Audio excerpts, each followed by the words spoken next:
Amahoro y'Imana, bakunzi b'Imana n'ubuzima yaduhaye. Uyu munsi nabateguriye umutobe mwiza cyane. Burya ubwiza ntago babwisiga, barabonwa niryo banga, niho ruzingiye.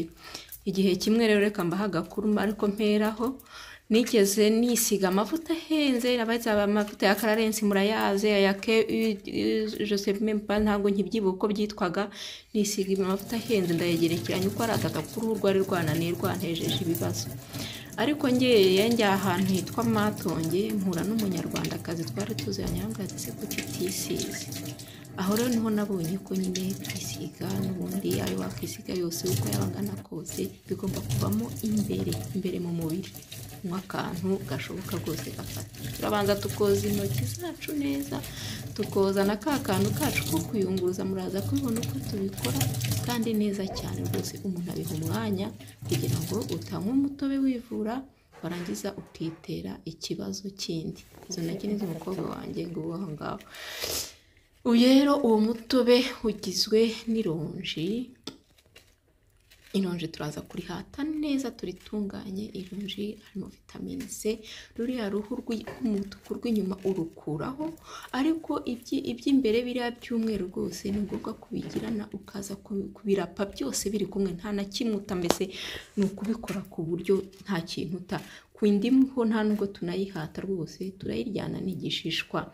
Dushyiramo kandi agatungurusumu, tangawizi nziza kwitana na tungurusumu mu mbabarire.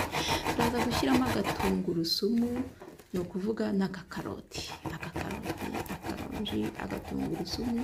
Ikindi kandi hari umuntu wajya kumbwira ngo ariko se Jeanne we ngo hari umukobwa w'inda.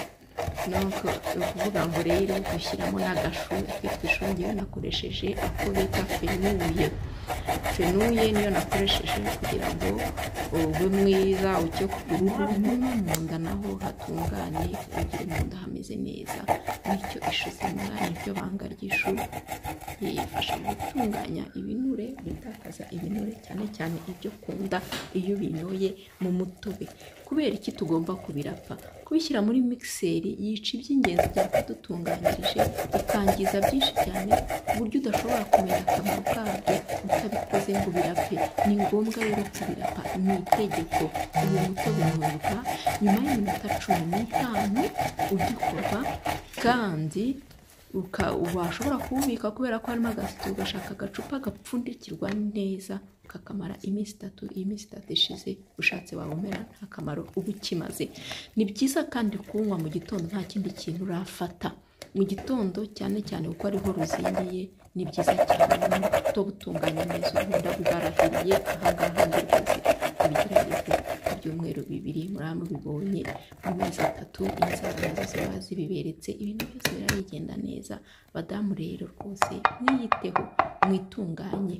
Ni ukuvuga ngo rero ukimara gufata uyu mutobe wirinda kugira ikindi kintu warya kugira ngo ubanze ukora akazi kose. Nibura nyuma y'isaha nibwo ushobora gufata ikindi kintu cyo kurya. Ndagira ngo mubyubahirize. Abantu bamvangira bagafata imitobe y'amaronji n'amatunda n'ibiki byose. Umutobe w'imbuto ni mubi cyane, urabyibushya, ndabibabwirira hano. Ariko iki ngiki nicyo bita umutobe w'imboga. Ni umutobe w'imboga ndabitsindagira. Umutobe w'imboga mw'abantu uzafata umutobe w'amacunda akamubyibushya, ntabwo ari njye Jeanne uzaba wabivuze. Hari igihe bincika nkabivuga, ariko sibyo.